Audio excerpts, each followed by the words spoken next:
नमस्कार मंडळी, श्री स्वामी समर्थ ताईंनो. तर माझा व्हिडिओ आवडला तर व्हिडिओला लाईक करा आणि नवीन असाल तर चॅनलला नक्की सबस्क्राईब करा, जेणेकरून तुम्हाला माझे नवनवीन व्हिडिओ पाहायला भेटतील, जे की आपले डेली यूज म्हणजे घरातले दररोज डेली रूटीन. तर आज थोडंसं चिडचिड वाटली सकाळी, कारण मी सकाळी सगळे कामं आवरून घेतले होते घरातले, झाडू मारून घेतला होता आणि हे सोफ्याचे कवरसुद्धा व्यवस्थित लावून घेतले होते. आणि माझं आवरल्याच्या नंतर बाकीच्यांनी आंघोळ्या केल्या आणि आंघोळ्या केल्याच्या नंतर जे काही धुवायचे कपडे आहेत ते सगळ्यांनी आपल्या आपल्या एका एका खुर्चीवरती टाकून दिले. आणि परत बसल्याच्या नंतर उठल्यावर ते कवरसुद्धा व्यवस्थित लावत नाही येतं. रात्री अभ्यास केलेलं जे काही पुस्तकं आहेत, घरचे होमवर्क, ते तिथंच ठेवले, ते सुद्धा उचलून ठेवले नाही. तर मी सकाळी हे सगळं आवरून घेतलं होतं, कारण सध्या आता बाळाच्या मम्मीकडं आणि बाळाकडं समजा कोणी कोणी नातेवाईक येत राहतात, तर आपला हॉल हे स्वच्छ पाहिजे. म्हणून मी सकाळी उठल्या की अगोदर दारातलं झाडून रांगोळी काढलीच्या नंतर लगेच मी हॉल स्वच्छ करून घेत असते. तर मग हॉल आवरून घेतला आणि यांनी सगळ्यांनी खूप सारा असा घरामध्ये राडा करून ठेवला. परत मला ते काम रिटर्न करावं लागलं आणि काम रिटर्न केलं की पुढचे जे नियोजनचे कामं असतात ते म्हणजे मागं राहतात आणि दुसरेच कामं मधात वाढतात. तर इथं मला सर्दी झालेली आहे, त्यामुळे तुम्हाला थोडाफार आवाज चेंज येईल माझा. तर सध्या थोडंसं साथ आहे, सणसणी थोडीशी आलेली आहे कामाने, किंवा मग रात्रभर बाळ खूप सारं जाग येतात आम्हाला त्यामुळं. आणि मग रात्रभर जागल्याच्या नंतर थोडंसं दुखणं आल्यासारखं होतं. तर इथं मी ना प्रत्येक वेळेला आपला जो झाडू आहे तो दारावरती मारून घेतच असते, कारण काय होतं ना, कधी कधी थोड्याफार दाराला ज्या जाळ्या आहेत त्या जाळ्या आपण एकदाच काढण्यापेक्षा दररोज थोड्या थोड्या काढल्या तर घाण पण होत नाही आणि स्वच्छ राहतं. तर ताईंनो, झाडू हा दरवाजावर रोज मारलाच पाहिजे व दाराला थोडंसं ओल्या कपड्याने पुसलं पाहिजे. तर मी काय केलं, आज थोडंसं फास्ट काम आवरायचं नियोजन केलं. तर माझे 1-2 कामं जे नवीन आहेत ते मला करायचे होते. तर हे आपलं जे महाराष्ट्राचं दैवत व माझं दैवत शिवाजी महाराज, ह्या स्टँडखालीसुद्धा खूप सारा कचरा होतो आणि सोफ्याखालीसुद्धा खूप सारा कचरा होतो. दररोज व्यवस्थित झाडलं तरी पण तो कचरा असतोच. तर चला, आजचे कामं जे काय आहेत ते मी तुमच्याशी शेअर केले. आणि व्हिडिओ का शेअर करते, मला आवडतं ऑनलाईन काम करायला आणि माझे इंस्टाग्रामला सुद्धा भरपूर सारे व्हिडिओ आहेत. तर इथं झाडू वगैरे मारून झाला तर बाळाच्या मम्मीला जेवणास देण्याची तयारी चालू आहे. पोळ्या, मेथीची भाजी पातळ आणि थोडंसं तूप, तर तिला मी हे जेवायला देत आहे. तोपर्यंत माझे राहिलेले जे काही कामं आहेत ते थोडेसे आवरतेत. आणि बाळाच्या मम्मीला जेवण दिल्याच्या नंतर परत डायनिंगवर सुद्धा बघा, ओल्याच टावेलाच्या घड्या वगैरे मारून खुर्च्यावर टाकल्यात आणि डायनिंगच्या खुर्च्या तर कुठं कुठं गायब केल्यात बसायला देव जाणे. सगळं व्यवस्थित कधी ज्यावेळेस कोणी येणार असेल त्यावेळेस ते ऑटोमॅटिक स्वतः व्यवस्थित आणून मांडतात बरं.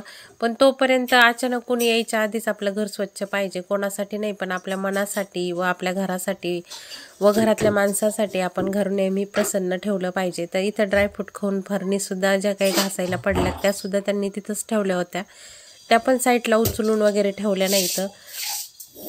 तर हे कवर जे आहे मी मिशोवरून घेतलेलं आहे ताईनं, आणि ह्या कवरमुळं काच खराब होत नाही आणि परत काचावरती क्रॅशसुद्धा पडत नाहीत. खूप छान कवर आहे, 160 रुपयाचं.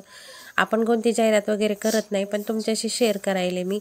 आणि डायनिंग असणं गरजेचं, कारण काय होतं, खाली जेवायला बसलं की खूप लेकरं छोटे छोटे जे काय असतात ते परत सोफ्यावरच बसतात. मग डायनिंग नसेल तर खाली राडा होत नाही. तर इथं माझं काम आवरत नाही तोपर्यंत दुसरं काम वाढून ठेवलं. आमच्या दिदूबाईचं जे आधार कार्ड आहे ते अपडेट करायचं होतं आणि ते अपडेट करायचं ना, आधार इथंच घरी विसरून गेली. तर मिसचा फोन आला तर तिचं आधार कार्ड अपडेट करायचं, आणून द्या म्हणून. लगेच ड्रेस वगैरे चेंज केला आणि लगेच आधार कार्ड घेऊन गेले. त्याच्यानंतर इथं आले केंद्रामध्ये, म्हणलं चला आज स्वामींचा आशीर्वाद घ्यावाच, आलोय तर आपण, कारण बाळांमुळं बाहेर जाणं होत नाही. तर इथं दर गुरुवारी मीटिंग असती की पार्किंगच्या ज्या गाड्या आहेत तर गेटपाशी आणू नका, उजव्या साईडला केंद्राच्या पार्किंग आहे. मला सगळ्यांना हीच विनंती आहे की केंद्रामध्ये प्रत्येक सेवेकरी म्हणजे स्वामी स्वरूप आहे. त्यांनी जे काही सांगितलं ते आपण फॉलो केलं पाहिजे. तर इथं तुम्ही केंद्रात जाताना पाय धुता का, आणि अवश्य पाय धुतले पाहिजे. स्वामींच्या प्रत्येक केंद्रामध्ये नळाची सिस्टीम आहे, तिथंच गोमित्रसुद्धा असतं. पाय धुतल्याच्या नंतरच केंद्रामध्ये एंट्री होती। तर मी पाय वगैरे धुवून घेतले आणि केंद्रात दर्शनाला आले। तर इथे छोटी दिदी माळ करत होती, तिला म्हणलं बाई मी तुला शिकवते माळ कशी धरायची। तिला थोड्याशा वेळामध्ये माळ धरायची शिकवली आणि मग काय माझ्या स्वामीची व माझी भेट झाली, दर्शन झालं माझ्या स्वामींचं। तर स्वामींचं दर्शन झालं की माझा दिवस फ्रेश आनंदात जातो। थोडाफार काय ताणतणाव आहे तो सगळा मी स्वामीपाशी गेल्याच्या नंतर विसरून जाते। त्यानंतर 15 दिवस झाले मैत्रिणीची माझी भेट नाही, तिच्या भेटीसाठी गेले पार्लरमध्ये, त्यांची भेट घेतली आणि त्यांचा बघा जो 12 लक्ष जप आहे त्यांनी किती सुंदर आणि छान लिहिलं आहे। तर त्यांच्या मागं दसरा वगैरे पित्र भरपूर सारे कामं होते, तरी पण त्यांनी वेळेत वेळ काढून जे काय आपला जप आहे तो भरपूर सारा पूर्ण केलेला आहे। तर चला एकामेकाकडे गेलं तर थोडेफार म्हणजे काय होतं पॉझिटिव्ह एनर्जी भेटते। तर त्यांचा जप पाहून माझे काही वहीतला जप राहिलेला म्हणजे माझ्या लक्षात आलं की आपण सुद्धा घाई केला पाहिजे, प्रत्येकाला काम असतं, कामातूनच वेळ काढावा लागतो। तर आजची देवपूजा छान सुंदर करून घेतली। पूजा केल्याच्या नंतर घरामध्ये पूर्ण पॉझिटिव्ह एनर्जी झाली होती आणि घरात खूप प्रसन्न वाटत होतं। तर इथे तुम्हाला मी शेअर केलं होतं की मी स्वामी सेवा घेतली आणि माझा प्रश्न जो आहे त्याला मला उत्तर मिळालं। म्हणजेच काय तर जे काही स्वामी सेवा केली आहे त्याचं फळ मला लगेच मिळालं ताईंनो। तर सकाळी स्वामी सेवा करून घेतली। जे काही आपले छोटे छोटे बाळ आहेत ते खूप रडतात आणि मग मी केंद्रामध्ये गेल्याच्या नंतर जे काही स्टॉलवर काका आहेत त्यांना विचारलं की आपण कोणती सेवा वगैरे काही करू शकतो का, बाळ रडतात। तर त्यांनी मला हे संरक्षण यंत्र दिलं। तर ही पेटीचे आहे, त्यामध्ये छोटंसं संरक्षण यंत्र आहे आणि ती थोडीफार काही सेवा असेल ती करून आपण अगरबत्ती लावल्याच्या नंतर सेवा केली आणि रक्षा पडल्याच्या नंतर ती रक्षा आपल्याला त्या संरक्षण यंत्र म्हणजे ह्या पेटीमध्ये भरायची आहे। ह्या पेटीमध्ये ती रक्षा भरल्याच्या नंतर बाळाच्या गळ्यामध्ये बांधायची होती। तर तुम्हाला ही जे काही पेटी वगैरे आहे ती तुम्हाला केंद्रामध्येच भेटेल। तर मी तर माऊलीचे आभार मानते। आपण इकडं तिकडं जाऊन पैसे घालून व लिंब नारळ करण्यापेक्षा आपल्या केंद्रातच प्रश्न उत्तर करा, केंद्रातच उत्तर भेटतं। प्रश्न टाकला तर स्वामी नक्की उत्तर देतात आणि सेवा केली तर नक्की स्वामी मेवा खायला देतात ताईंनो। किती मोठा प्रश्न असू द्या, 1 रुपयासुद्धा घेतला जात नाही आणि आपल्या प्रश्नासाठी स्वामी रूपी तिथं जे काही सेवेकरी बसलेले असतात तर ते फक्त आपल्या प्रश्नाचे उत्तर देण्यासाठी आणि ते या उत्तराचं फळसुद्धा इतकं पटकन भेटतं ना ताईंनो। तर खरंच ज्याचे काही थोडेफार छोटे प्रश्न असतील ते नक्की केंद्रात जाऊन शेअर करा। नारळ ना लिंबू काही गरज नाही, आपण स्वतः सेवा करायची, मेवा खायचा आणि मेवा खाल्ल्याच्या नंतर पहा मग स्वामी किती छान करतात सगळं जीवन। तर इथं बाळांना हे काही मी थोडीफार सेवा केली जी मला सांगितली होती केंद्रात आणि ती सेवा करून ती रक्षा मी त्या संरक्षण पेटीमध्ये भरवली आणि त्यात संरक्षण यंत्रसुद्धा आहे। तर हे बाळाच्या गळ्यात घातल्याच्या नंतर खरंच बाळा रात्रभर एवढी शांत झोपली ना काय सांगावं ताईंनो।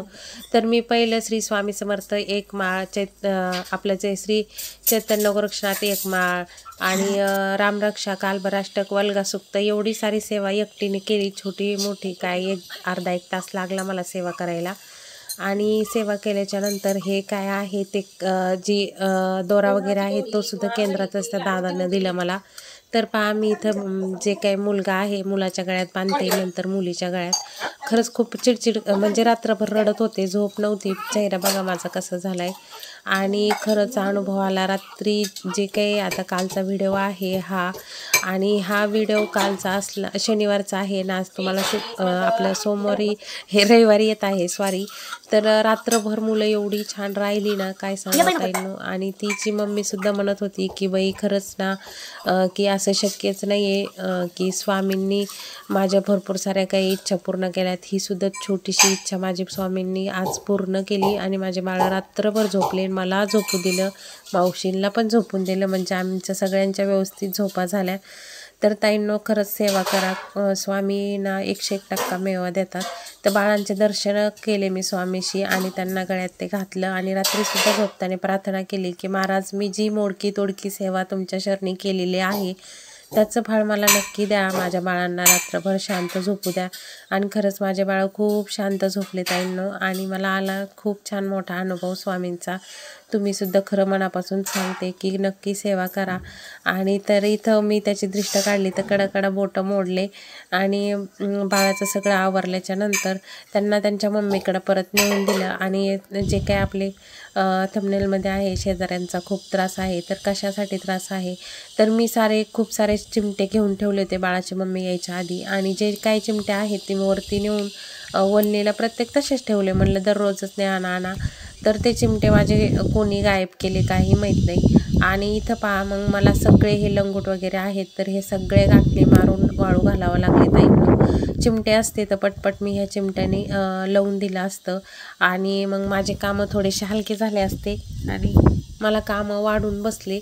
तर हे छोटे चिमुकल्यांचे कपडे पहा किती छान वाऱ्याने हलतायत आणि छान वाळू घातलेत. तर चला, आजचा व्हिडिओ तुम्हाला आवडला तर लाईक करा. व्हिडिओचा इथे सेंड करते. श्री स्वामी समर्थ.